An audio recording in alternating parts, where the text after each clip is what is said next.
Hi, the incident I'll be talking about today happened between me, 23 female, and my stepbrother, 23 male. Let's call him Tom for the story's sake. I was adopted by my stepfather during my pre-teens after my biological father left my mother for someone he liked. My mother had not been in great health, so his reason was that he couldn't take her burden. After the divorce, my mom met my stepdad at the hospital where he was treating her as a doctor. They felt a connection and soon got married. My stepfather was widowed and had a son, Tom. Tom didn't like me and my mom from the get-go. At first, both parents thought it was a reaction to a new dynamic. But Tom's behavior didn't change much over the years. He wasn't blatantly cruel to me and my mom, but he was generally distant and extremely rude. For example, we both went to the same school, but he wouldn't acknowledge me as his sister or invite me to play with his friends.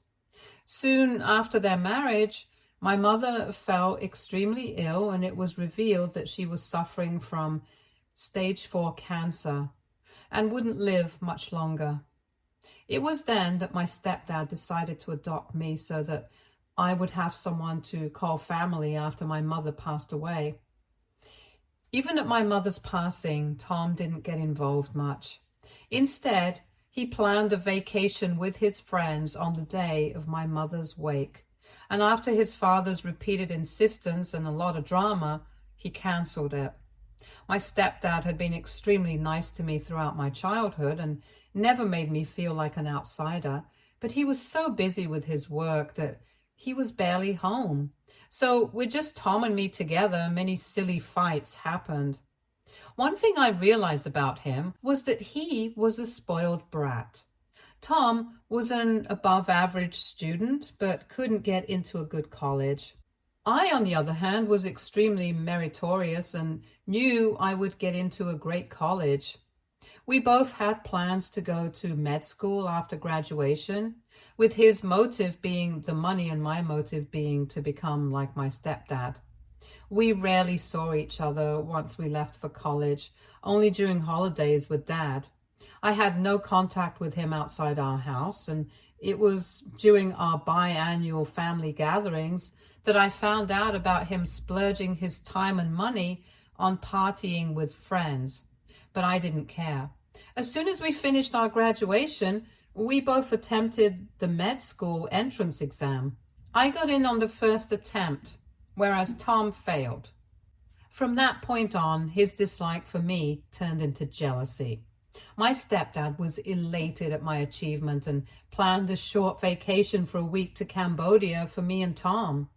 Tom hesitated at first, but agreed after Dad convinced him by assuring him that he would personally oversee Tom's progress for his next attempt. I was just excited to have some free time after so much hard work. We had our flight late in the evening, so in the afternoon, my stepdad showed up in my room a little stressed. I asked him what was up, and that's when he told me that it might not be possible for me to go on the vacation with them. I was confused and asked what was going on. He told me that Tom was snooping around his closet to find some old books my stepdad had, and that's where he found these medical reports that belonged to me. He told me that my mother hadn't ever shown these to him, and they said that I had a heart condition since childhood, which made it unsafe for me to travel by airplane. For clarity's sake, my college was a 1-hour ride from my hometown, so I had almost never taken a flight during all these years. I looked at the reports and they seemed real. I was pretty bummed out, and my stepdad decided to cancel the trip altogether. I didn't like that because he was quite excited about the trip as well, so I forced him to go with Tom and assured him that I would be fine having a quiet weekend at home. After a lot of back and forth, him and Tom finally decided to go on the vacation. The next week was more eventful for me than I had thought. My stepdad used to constantly send me pictures from his vacation, and I reacted to them very half-heartedly just for his sake. I was pretty curious about the medical reports and decided to research the heart problem I supposedly had with the help of Google and some friends I had made while prepping for the entrance. I realized that the disease was hereditary. Since I had a lot of time on my hands, I decided to find my mom's report and see if she had it, which, to my surprise, she did not. Then I thought it might have been from my dad's side. My biological dad was not a very good person and had gone to jail a few times and was currently in one. So I thought I might ask for his medical information from the jail, since I needed to know it for my own health. They told me he would have to sign for access and they'd get back to me if they could give it to me.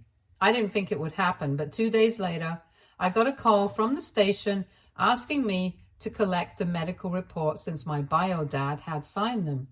Even he did not have the disease mentioned in my reports. Only 2 options were left. One was that I wasn't my bio dad's child, and the second, that the reports were false. Only the second option made sense because in my mother's reports, I had found a paternity test for me. Apparently, my bio dad wasn't very sure of my mom and had gotten a paternity test done, which proved that I was my parents' child indeed. As soon as I realized this, I called my friends and let them know how confused I was about all of this. One of them told me that it was pretty easy to forge medical reports for a certain amount of money. On hearing this, my first doubt went towards Tom because he was the one who had found the reports and given them to Dad. I ran to his room and began to search. It felt wrong to invade his privacy, but I needed to know the truth. In his desk drawer, under a pile of papers, I found a draft of the medical reports.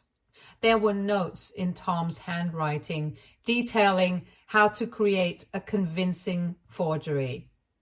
I was shocked at the revelation. I knew he didn't like me, but I didn't expect him to go this far to actually exclude me. I also found a suspicious-looking diary lying there, but I was too shocked to look beyond the reports. I wanted to tell my dad right then about what had happened, but decided not to spoil his trip.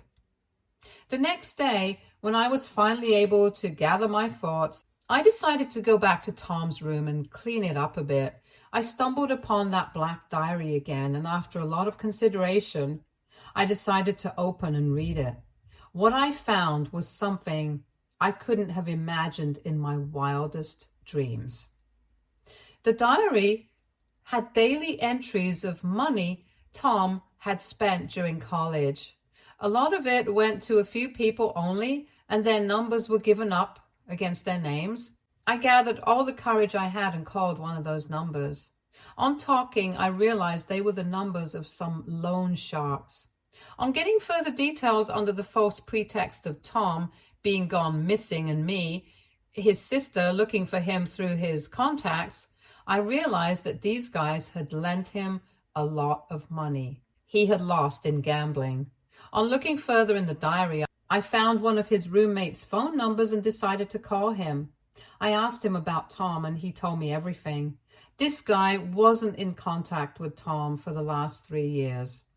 They were roommates for the first year, but Tom wasn't serious about his college and had gotten into drugs and gambling during the first 6 months.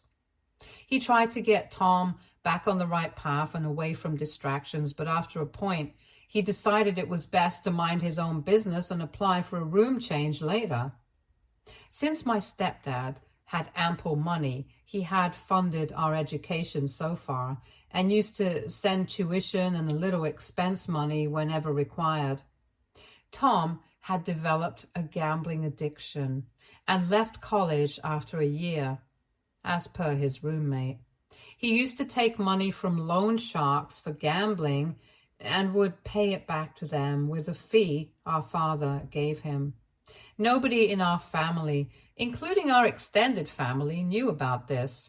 Tom could appear in the entrance exam without a degree, but even if he had passed, there was no chance that he could have gotten into med school because he didn't have a pre-med degree. It took me a few hours to process this information and what a fraud Tom actually was. Earlier, I wasn't sure about why he didn't want me to go on the vacation with them, but now, with a lot of things unclear, I just impatiently waited for my stepdad and Tom to come back the day after tomorrow. My stepdad and Tom returned on the expected day. They both looked pretty happy, but had no idea how bad things were about to get. After they had both relaxed a little, I asked Dad if I could talk to him about something. Tom made a face and stood up to leave, but I stopped him and asked him to stay as well, since it was crucial. I first showed my dad my reports and asked if he knew where these reports were from. He said that since they were made before he married my mother, he had no idea about the source because he wasn't very familiar with my mom's town. I could see Tom's face turning red beside him. He asked why, and I told him about all the little research I had done over the weekend and how I found out that there was no way I could have had this disease. I hadn't told him about Tom so far, just to give Tom a chance to come clean on his own, but he sat there quietly, all scared. After rechecking the reports of my biological dad and mom, my stepdad got confused as well. And that's when I asked Tom if he would like to step in. His face turned pale, and he shook his head in a no, while simultaneously playing with his phone. I then proceeded to tell my dad everything about how I had found the fake reports in Tom's room and asked a few of my friends who told me about the possibility of the reports being fake. My dad was as shocked as I was the first time and turned towards Tom, who was on the verge of tears. I decided that I'd first get the answer about why he wanted to exclude me from the vacation and then reveal the truth about his fake life. Dad began shouting at him, asking where he got the reports from and what was the need for him to do something like this. He stayed quiet for the longest time before finally breaking his silence. He said that after my mom had passed, our dad paid a lot more attention to me than him. He had always resented me for stealing his dad from him, and that limit was crossed once I cleared the medical entrance exam and he could not. He claimed there was no malice on his side behind this step. He just wanted to spend a week with his dad alone.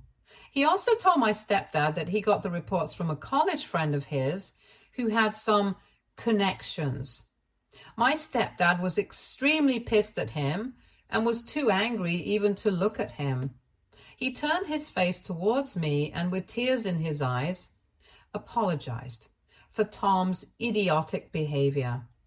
Tom, on the other hand, was also profusely crying, asking for an apology from both me and his dad. I hugged Dad and told him he had nothing to do with this and turned towards Tom. Then I asked him if he still wanted to tell something to our dad before I revealed the truth. My stepdad was extremely confused at this, and Tom realized what was going on. His tears immediately stopped and he ran to his room. Before I could tell my stepdad anything, he came back from his room with a bag on his shoulder. Dad tried to get hold of him, but he stormed out of the house and sat outside in an Uber he had called. My stepdad was too frazzled by all of this and sat down to calm himself. We've now been trying to contact Tom via calls constantly, only for him not to pick up. I still haven't told my stepdad about his alternative life because I fear it could take a toll on him right now, and to toy with his health is the last thing I would do. I'll tell him as soon as I find the right time, till we hear something from Tom, who left in a frenzy. Update 1. So after Tom had left, we got a call from his maternal aunt, who had seen him pass by her house in the car, and asked if he was there to visit. Some news of Tom calmed my stepdad down, and he asked her if Tom had stopped by. She said he hadn't, but she'd call him and ask if he wished to spend the night because she felt something was wrong. Dad thanked her and hung up. A few hours later, he got a text from the aunt saying that Tom was with her, safe. My stepdad immediately got ready to leave and bring Tom back home.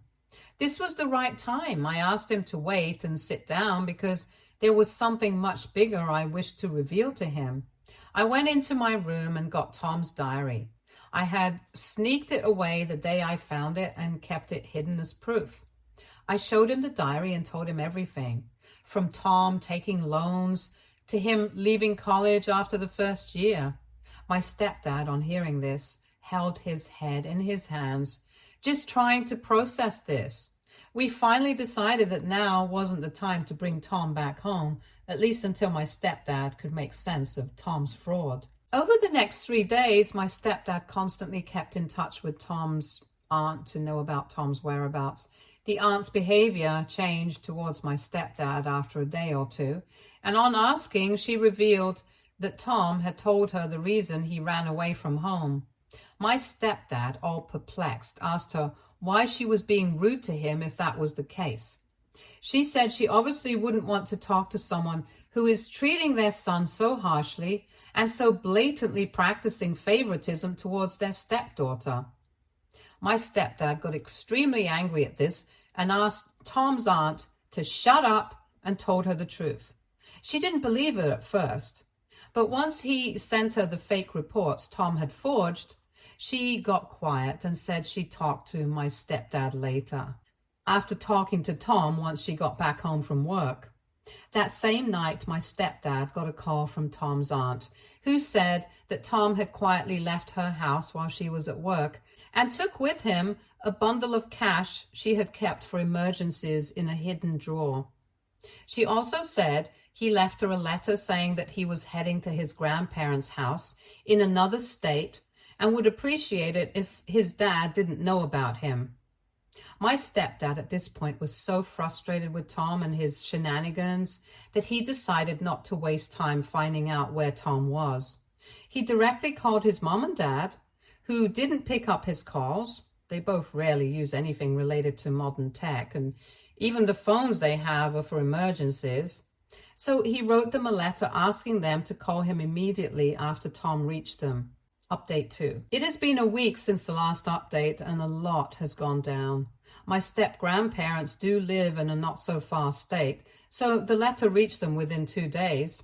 Tom had arrived at their house before the letter and had no idea about it. He told the same, "Dad isn't treating me right," story to his grandparents, who chose to believe him. They called my dad and asked him to meet them as soon as he could because it was urgent.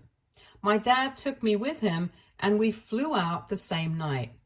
On reaching there, Dad immediately started looking for Tom, who was nowhere to be found. Tom's grandma led us into the living room and asked my stepdad to calm down. Tom's grandpa told my stepdad that Tom was safe in his own room but wouldn't meet us because he feared something terrible might happen if we met.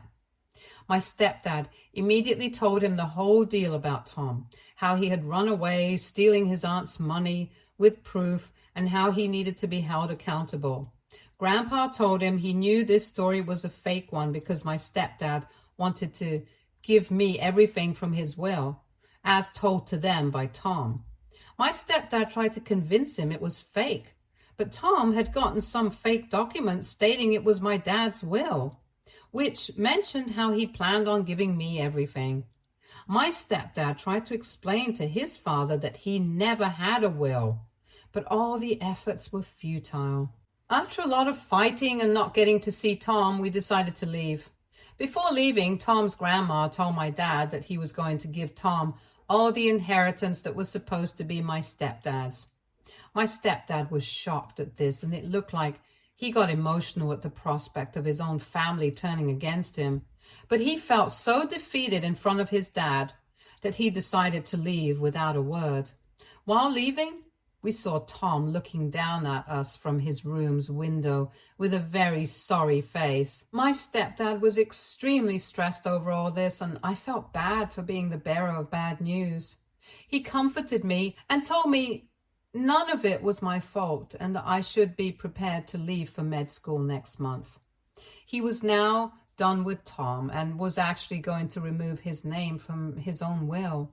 He wanted to have a final confrontation with Tom for some answers as to why he was doing this.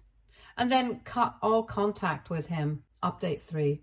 So I'm writing this update a few days after the last one. We hadn't been in contact with Tom or his grandparents, and honestly at this point, my stepdad and I just wished to move on with our lives temporarily.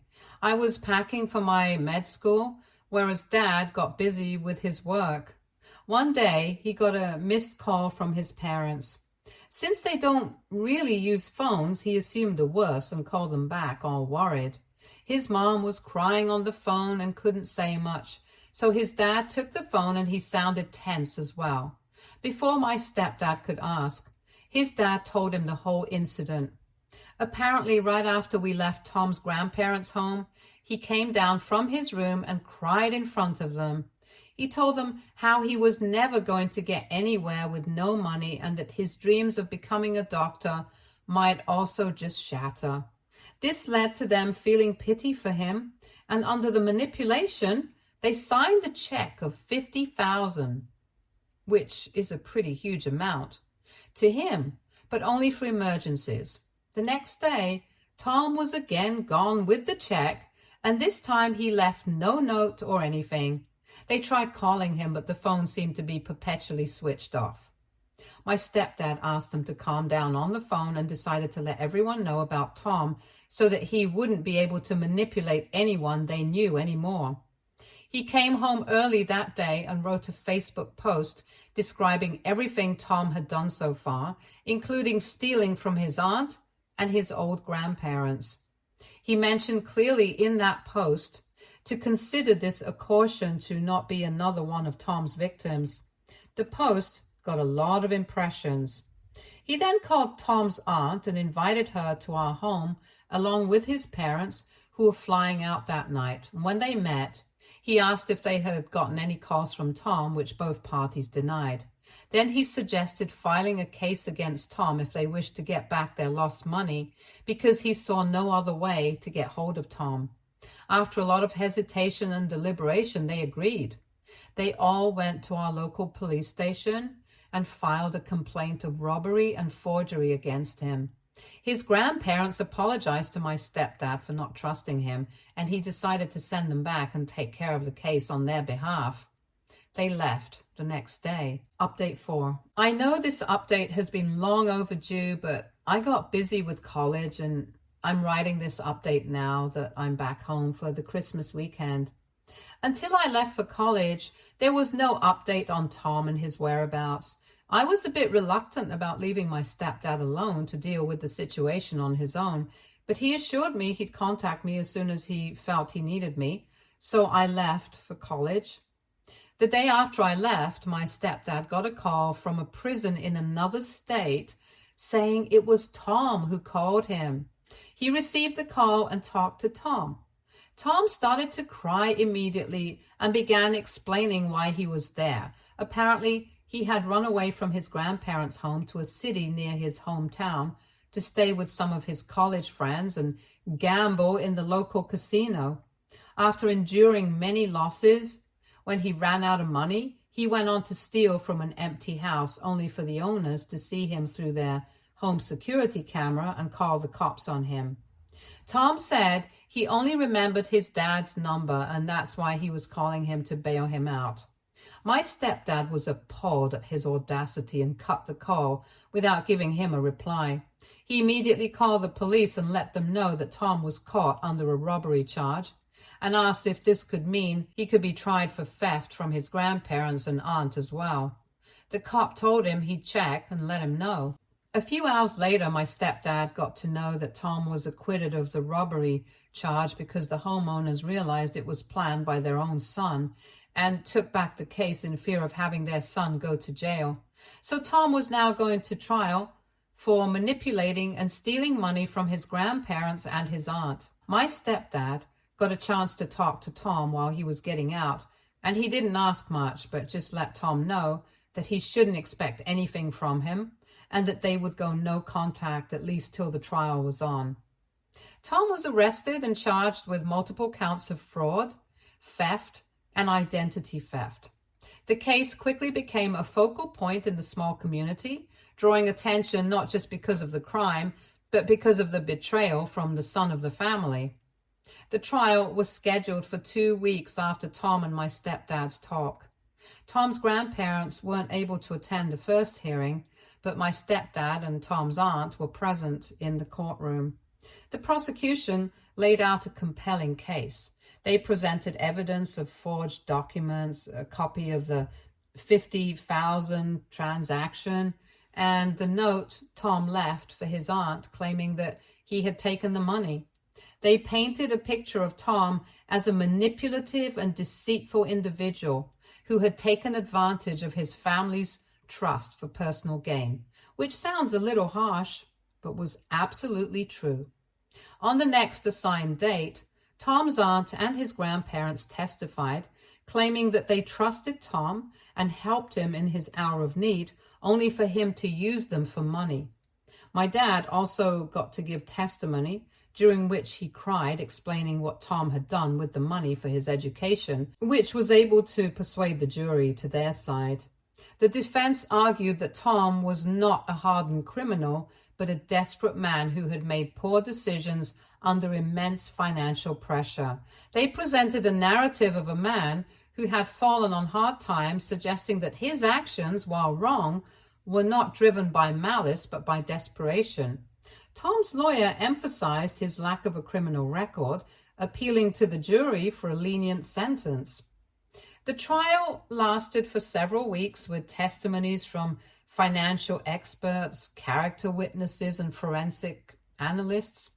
The jury deliberated for 2 days before returning with a verdict: guilty on all counts. The judge, while acknowledging Tom's lack of prior offenses and the difficult circumstances, emphasized the severity of the crime and the breach of trust.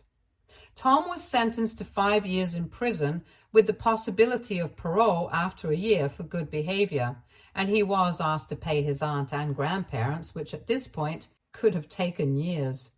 My stepdad got to talk to Tom before he was taken to jail. The only question he asked Tom was, why? Tom responded that he had felt lonely all his childhood, and in high school he developed friendships with people who were into drugs and such stuff. This is where his habit of gambling started, and he had been using that money to maintain an alternative lifestyle way beyond what his father could actually provide for him. He had no idea when the fun and games turned into an addiction. And in his pursuit not to lose friends in college, he started to gamble way more than he could afford by taking loans from shady people. He continued that the loans were getting much heftier than what our dad sent, so the only option left for him was to pay back with the tuition fee. He claimed that he had realized his fraud might be revealed after he gave the entrance. When I cleared the exam, he could see what his life could have been and got extremely jealous, and in that moment, he used his connections to get fake reports of me being ill. That triggered the domino effect, and the results were in front of everyone. My stepdad was not in a state to say much and just left.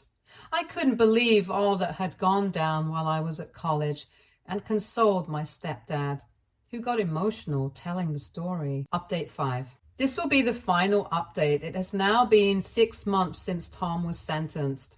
My stepdad and his parents had completely cut off from Tom and didn't check on him while he was in jail. His aunt still pitied him and visited once in a while. Tom had written a letter from jail to me, as he knew in which college I was studying. It was an apology for all he had done and an attempt to rekindle a relationship with the only family he had left. I decided to visit him once. He looked well and apologized profusely to me. I told him that there wasn't a relationship between us in the first place, so he shouldn't think of us meeting as a start to anything new, at least until I can get over it. He agreed, and we decided to take it slow in building our relationship. He mentioned that seeing me work for my future had led him to reconsider his decisions, and he wanted to continue his studies from prison. He asked if I could send him some resources for it over the years, and I said yes, because I believe people deserve second chances. I told my stepdad about it, and he wasn't pleased, but said he wouldn't interfere as long as I was okay with it. Stay tuned for more stories from Argo relationships.